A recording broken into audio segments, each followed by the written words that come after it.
let's take a look at a classic stage 1 program. We're going to talk about Bungle. Bungle was actually, oh, sorry about that.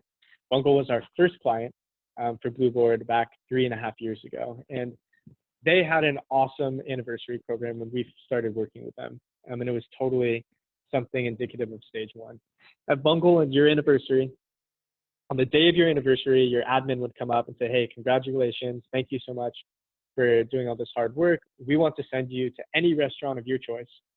You just tell us, we'll make a reservation for 2, we'll pay for the whole thing. All you need to do is show up, which honestly is awesome recognition. It's a great reward and experience, but as I'm sure you can tell, that's not very scalable at all, right? So highly personalized, not scalable.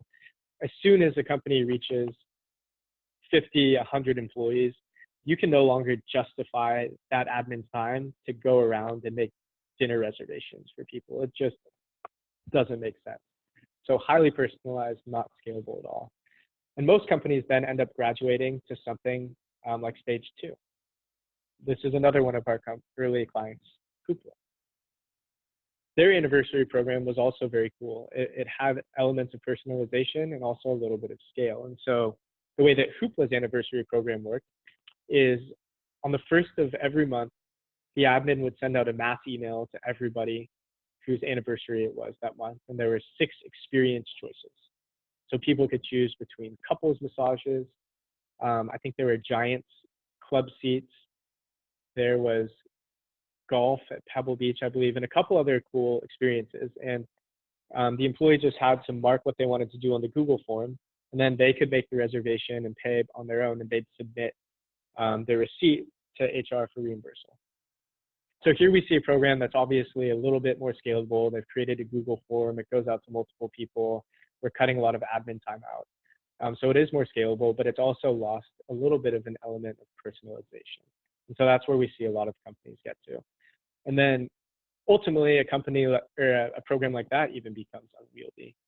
And that's typically when companies start bringing in external solutions and products to run their recognition programs. And an example of this is my former employer, Accenture, which is actually where I came up with the idea for Blueboard in the first place.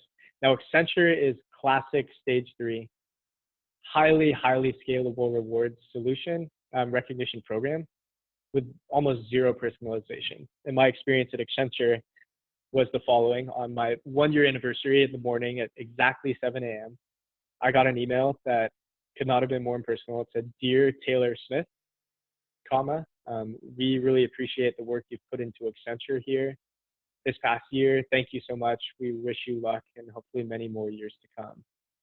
Sincerely." And then there was a picture of our CEO's signature at the bottom of the email. And right below the email, there's an email delivery receipt right below the signature that said, "Delivered to employee number 18563567 on October 11th, 2011 at," and I have a timestamp. It was very, very obviously just a completely automated email that had 0 personalization, and that just honestly didn't feel great. And that's why I ended up leaving Accenture to start Blueboard, is because I knew that there was a better way to do things. And so that leads us to stage 4, Blueboard. And what we've created at Blueboard is a recognition solution that's very personal, down to each individual person, and it's instantly scalable. And I'll talk about what that means in a second.